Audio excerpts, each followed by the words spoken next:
ఓం శ్రీ సమర్థ సద్గురు శ్రీ సాయినాథాయ నమః. శ్రీ సాయి లీలామృతం అధ్యాయం 8 విశ్వరూపము. శ్రీ గురుగీత సద్గురువు యొక్క ఆధ్యాత్మిక స్థితి గురించి. గురుర్విశ్వం సచాన్యోస్తి అంటే గురువు కల్విదం బ్రహ్మ, ఈ సర్వము బ్రహ్మమే అని వేదాలు చెబుతున్నాయి. దీనినే ఇందుగలడందు లేడని సందేహము వలదు చక్రి అనే భాగవతం చెబుతుంది. ఆ బ్రహ్మమే, ఆ భగవంతుడే తానైన వాడు మాత్రమే గురువు.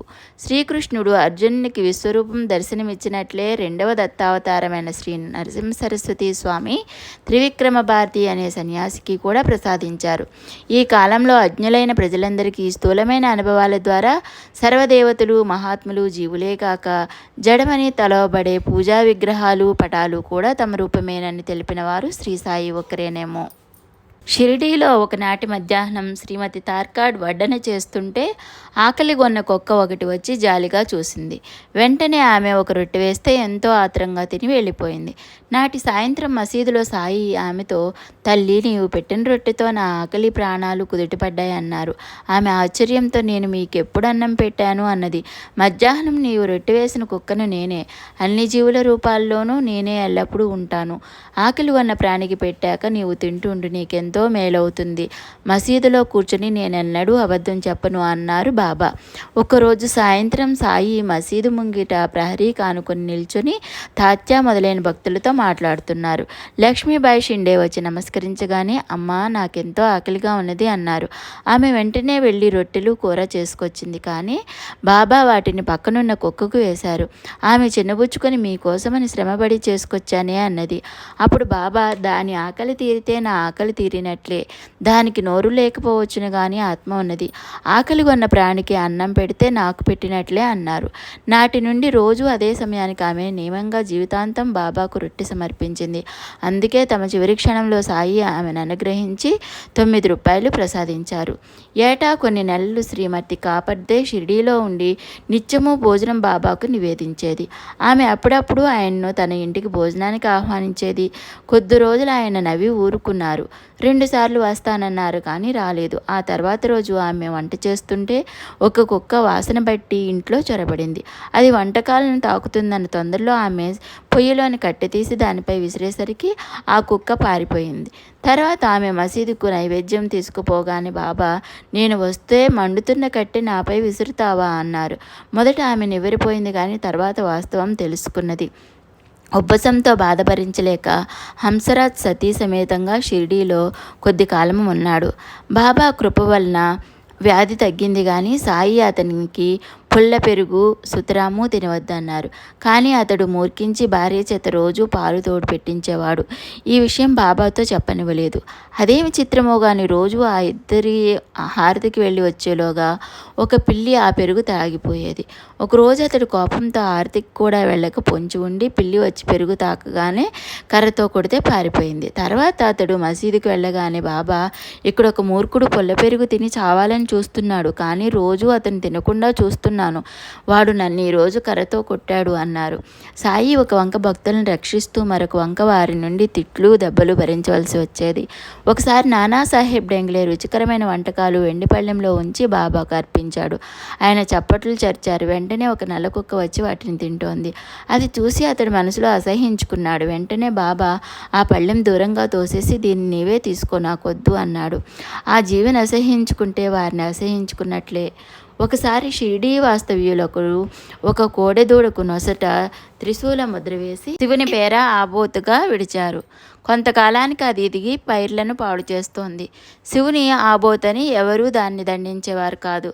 చివరకు ఊరి పెద్దలంతా కలిసి దాన్ని బందిల దొడ్డిలో ఉంచి తమ ఖర్చుతో దాన్ని పుష్టిగా మేపాలని నిర్ణయించి 1 నెల ఖర్చు ఇచ్చి ఒక మార్వాడితో దాన్ని ఏవలాకు పంపారు.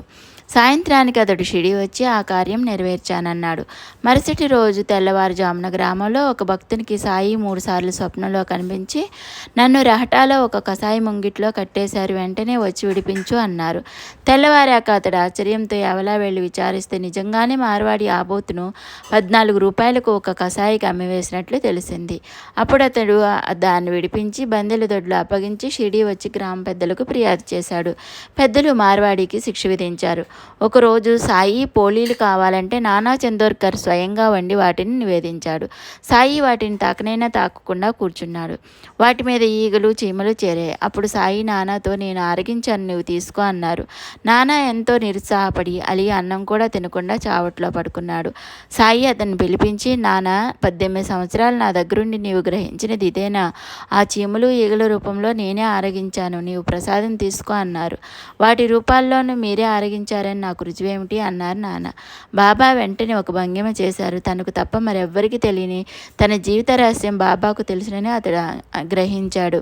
తన హృదయంలో లాగానే అన్ని జీవుల్లోనూ బాబాయే ఉన్నారని నానాకు అర్థమై ప్రసాదం తీసుకున్నాడు. నిజానికి జడమైన వస్తువులు కూడా బ్రహ్మమే. ఆ సత్యాన్ని తెలిపే తమ లీలలను భక్తులు పూజించే విగ్రహాలు, పటాల వరకే సాయి పరిమితం చేశారు. లేకుంటే మన నిత్య జీవితాలే తారుమారవుతాయి. భగవంతరావు క్షీరసాగర్ మరణించాక అతని కొడుకు ఇంట్లోని దేవతా విగ్రహాలకు పూజా నైవేద్యం మానేశాడు. అతడు మొదటిసారి షిరిడీ రాగానే, ఇతని తండ్రి నాకు ఆప్తుడు, నాకు నివేదించక తినేవాడు కాదు. ఆయన మరణించాక ఇతడు నైవేద్యం ఇవ్వక నన్ను విఠలుడిని పస్తూ ఉంచాడు. ఇతనికి హితం చెప్పడానికే రప్పించాను అన్నారు. తల్లిదండ్రులు చేసిన భక్తి సంతతిని కూడా కాపాడుతుంది. వారు ఇళ్లలో చేసుకున్న పూజలు సాయికి చెందుతాయి. అలానే ఒకప్పుడు కొందరు భక్తులు బాబాను ఫోటో తీయడానికి అనుమతి కోరారు. సాయి మొదట ఒప్పుకోలేదు, కానీ తర్వాత అంగీకరించారు.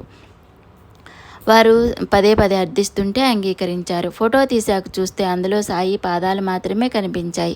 ఆ విషయం చెబితే, ముఖ్యమైనవి పాదాలే కదా అన్నారు బాబా. అదే దత్తపాదుకుల ప్రాముఖ్యత. మరొకడు ఆయన అనుమతి పొందకనే ఫోటో తీశాడు. తర్వాత చూస్తే అందులో పడినది అతని గురువు చిత్రమే. ఒకప్పుడు కాకా దీక్షిత్ తన కుమారుడు ఉపనయానికి శ్రీ సాయిని నాగ్పూర్ ఆహ్వానించడానికి షిరిడీ చేరాడు. అదే సమయానికి నానా చందోర్కర్ తన కుమారుడి వివాహానికి సాయిని గ్వాలియర్ ఆహ్వానించడానికి వచ్చాడు. సాయి ఆ ఇద్దరితో తమ ప్రతినిధిగా శ్యామాను తీసుకెళ్లమని చెప్పి, తాము కాశీ ప్రయాగ దర్శించి శ్యామ కంటే ముందుగానే గయ చేరగలమని మాట ఇచ్చారు. శ్యామ ఆ శుభకార్యాలకు హాజరయ్యాక వారందరూ కొద్ది మాసాలు అయోధ్యలోనూ కాశీలోనూ గడిపి గయలో ఒక పూజారింటికి వెళ్ళారు. అక్కడ సాయి పటం దర్శనమిచ్చింది. దాన్ని చూడగానే శ్యామకు ఆనంద బాష్పాలు వచ్చాయి. ఆ పూజారి 12 సంవత్సరాలకు పూర్వం షిరిడీ వెళ్ళి శ్యామ ఇంటినున్న ఆ పటం తనకు కావాలన్నాడు. సాయి ఆజ్ఞను అనుసరించి శ్యామ ఆ పటం ఇచ్చాడు. శ్యామ కంటే ఎన్నో సంవత్సరాల ముందే సాయి అచ్చటికి చేరారు. శ్యామ ఆ పూజారి ఇంటనే బస చేయడం ఆశ్చర్యం. అక్కడ కూడా బాబా తమ వాణ్ణి తమ వద్దనే ఉంచుకున్నారు. దోపేశ్వర్ నుండి కాకా మహారాజ్ అనే సిద్ధపురుషుడు ఒకసారి పూణే వచ్చారు. అచ్చడి భక్తులు తమ తమ ఇండ్లకు ఆహ్వానిస్తూ ఉండడం వల్ల సాయి భక్తుడు సాటే ఇంటికి రాలేనని ఖండితంగా చెప్పారు. కానీ సాయంత్రం అయ్యేసరికి ఆయన సాటే ఇంటికి వస్తున్నామని కబురు చేసి వచ్చారు. సాటే ఆశ్చర్యపోతుంటే ఆ స్వామి అక్కడున్న సాయి పటం చూపి, ఇక్కడికి వచ్చే వరకు ఆయన నన్ను విడవలేదు అన్నారు. ఇంట్లో సాయి పటం ఉంటే సాయి ఉన్నట్లే. భగవంతుడైన సద్గురువుకు తన రూపాలైన పంచభూతాలు ఆధీనంలో ఉంటాయి.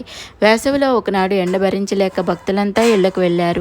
5గురు మాత్రం మసీదులో ఉండిపోయారు. సాయి వారిని దుని దగ్గర కూర్చోమన్నారు. కొద్ది నిమిషాల్లో మసీద్ అంతా చల్లబడింది. భక్తులంతా ఆశ్చర్యపోయారు. అలానే ఒకసారి కొండాజీ అనే భక్తునితో సాయి, నీ గడ్డివామికి నిప్పంటుకుంది, వెళ్ళు అన్నారు. అతడు వెళ్ళి చూస్తే అక్కడ పొగ కూడా లేదు. సాయి మరలా అలానే అన్నారు. ఈసారి గడ్డివామి నుండి దట్టంగా పొగ వస్తోంది. దాని చుట్టూ ఎన్నో వాములున్నాయి. గాలి బాగా వీస్తుంది. గ్రామస్తులు ఆపద నివారించమని సాయిని ప్రార్థించారు. ఆయన దాని చుట్టూ కొద్ది నీరు చల్లి అది ఒక్కటే తగలబడుతుందని అభయమిచ్చారు. అలానే జరిగింది. ఒకరోజు సాయి దునిలో కట్టెలు వేస్తున్నారు. మంటలు విజృంభించి మసీదు వాసాలు అంటుకునేట్లు ఉన్నాయి. భక్తులు ఆందోళన చెందుతూ ఉంటే సాయి సట్కాతో పక్కనున్న స్తంభాన్ని కొడుతూ మంటను ఉద్దేశించి, తగ్గు తగ్గు, జాగ్రత్త అన్నారు. దుని అణిగి మందంగా వెలగసాగింది. భీమా అనేవాడు సాయి లీలలు చూడాలని షిరిడి వచ్చాడు. మధ్యాహ్నం హారతి కాగానే సాయి, నేను పిలిచే వరకు మీ గదుల్లోనే ఉండండి అని అందరినీ పంపేశారు. వారి గదులు చేరగానే సుమారు 15 నిమిషాల పాటు ఇళ్ల కప్పులు ఎగిరిపోయేలా పెనుగాలి వీచింది. మబ్బు పట్టి కొద్ది వర్షం కూడా కురిసింది. తర్వాత భక్తులను పిలిపించి, భయపడ్డారా అన్నారు బాబా. భీమా ఆయన పాదాలకు నమస్కరించగానే, భగవంతుని లీల చూసావా, ఇలా ఎన్నైనా చూడగలవు అన్నారు. ఒకరోజు హైకోర్టు న్యాయవాది ప్రధాన్ తప్పక బొంబాయి బయలుదేరవలసి ఉన్నది. కానీ అంతలో తీవ్రమైన గాలి వాన చెలరేగాయి. అలాగే పావుగంట కొనసాగి కాలువలు పొంగితే బొంబాయి చేరలేమని అతడు భయపడ్డాడు. వెంటనే బాబా మసీదు అంచుకు వచ్చి ఆకాశం కేసి చూసి, భగవంతుడా, వర్షమాపు, నా బిడ్డలు ఇల్లు చేరాలి, వారిని సుఖంగా వెళ్ళనివ్వు అన్నారు. వర్షం వెంటనే నిలిచిపోయింది. ప్రధాన్ బయలుదేరి బొంబాయి వెళ్ళాడు.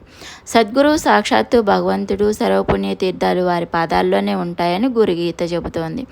గంగ విష్ణు పాదాల నుండి ఉద్భవిస్తుందంటారు. సద్గురువు ఆ విష్ణుమూర్తే.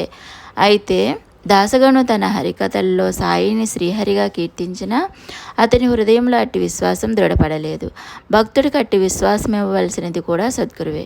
ఒక మహాశివరాత్రి నాడు దాసగను గోదావరిలో స్నానం చేసి రాదల్చి సాయి అనుమతి కోరాడు. సాయి గను అందుకోసం అంత దూరం వెళ్ళాలా? శ్రద్ధాభక్తులుంటే ఆ తీర్థాలు ఇక్కడే ఉన్నాయి, లేకుంటే అక్కడా లేవు అన్నారు. ఇవిగో గంగాయమునులు అని అతని చేతులు తమ పాదాల వద్ద ఉంచమన్నారు. సన్నైన దారగా అతని దోశల నిండా తీర్థం వచ్చింది. అతడు ఆ నీరు తీసుకుని క్షణం ఆలోచించి నెత్తిన మాత్రం చల్లుకున్నాడు. బాబా చిరునవ్వుతో మౌనంగా చూశారు. ఆయన సమాధి చెందాక దాసగను మరొక యోగిని దర్శించినప్పుడు ఆ యోగి, మూర్ఖుడా, సాయి అంతటి మహనీయుని పాదాల నుండి వచ్చిన తీర్థజలాన్ని ఆయన ముసలమన్న సంకోచంతో శిరసును ధరించావే గాని నోటిలో పోసుకోలేదు కదా, నీకెన్ని జన్మలకైనా మళ్ళా అట్టిది లభిస్తుందా? అంతటి మహనీయుడు మళ్ళా దొరుకుతాడా అని మందలించారు. అభినవ తుకారాం అని పేరు పొందిన బాలాబువా సుతార్ మొదట 1917లో షిరిడి వచ్చాడు. అతడు నమస్కరించగానే, సాయి, నాకితడు 4 సంవత్సరాల నుండి తెలుసు అన్నారు. అతడు మొదట ఆశ్చర్యపోయాడు, కానీ తర్వాత గుర్తొచ్చింది. తాను సరిగ్గా 4 సంవత్సరాల క్రిందటనే బొంబాయిలో మొదట బాబా గురించి విని వారి పటానికి నమస్కరించాడు. అదే బాబా చెప్పినది. సదాశివ తార్కాడ్ విగ్రహాలను, గురువులను పూజించడం తగదని నమ్మేవాడు. కానీ సాయి భక్తులైన భార్యాబిడ్డలకు అడ్డు చెప్పేవాడు కాదు. ఒకసారి అతడి భార్య షిరిడి వెళ్ళాలనుకున్నది. తార్కాడ్ తన కొడుకును ఆమె తోడుగా వెళ్ళమన్నాడు. కానీ అతడు తాను వెళితే నిత్యమూ తాను సాయి పటానికి చేసే పూజ జరగదని తలిచి వెళ్ళనన్నాడు. తార్కాడ్ గత్యంతరం లేక ఆ పూజ తాను చేస్తానని మాట ఇచ్చాక ఆ తల్లి కొడుకులు ఒక శనివారం నాడు షిరిడి చేరారు. తార్కాడ్ సోమవారం వరకు తానిచ్చిన మాట ప్రకారం యథావిధిగా బాబా పటాన్ని పూజించాడు. కానీ మంగళవారం నాడు ఆఫీస్ తొందరలో నైవేద్యం ఇవ్వడం మర్చిపోయాడు.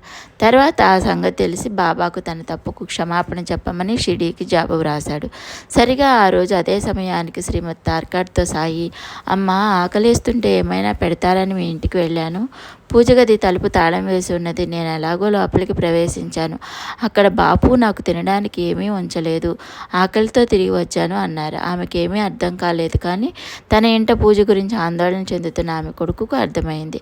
హారతి అయ్యాక నాడు సాయి అన్న మాటలు పూజలోపం జరగనివ్వద్దని తన తండ్రికి జాబు రాశాడు. ఒకే సమయానికి ఒకరి జాబులు ఒకరికి చేరాయి. సాయికి వారి పటానికి భేదం లేదన్నమాట. బాబా 1917లో ఒకనాటి రాత్రి స్వప్నంలో హేమత్ పంతు సన్యాసి రూపంలో కనిపించారు. మధ్యాహ్నం వారింట భిక్షకు రాగలమని చెప్పారు. అతడు ఆ విషయం తన భార్యకు చెబితే మరో రోజు ఆమె ఒక అతిథికి కూడా వంట చేసింది. వడ్డన కూడా చేసి ఆయన రాకై భక్తితో ఎదురుచూస్తున్నారు. సరిగా భోజన సమయానికి అలీ అహ్మద్, మౌలానాయి సుమజావర్ అనే ముస్లింలు ఇద్దరు వచ్చారు. వాళ్ళు కాగితంలో చుట్టిన ఒక పటం అతనికిచ్చి దాని వివరం తర్వాత చెబుతామని వెళ్ళిపోయారు. తీసి చూసి బాబా పటం. సరిగా సమయానికి సాయి ఆ రూపంలో వచ్చారు. తమ రాకను ముందుగా తెలిపారు. ఆ దంపతులు ఆ పటానికి నైవేద్యం ఇచ్చి తర్వాత భోజనం చేశారు. మా వీడియో మీకు నచ్చినట్లయితే లైక్ చేయండి, షేర్ చేయండి, మా ఛానల్ని సబ్స్క్రైబ్ చేసుకోండి.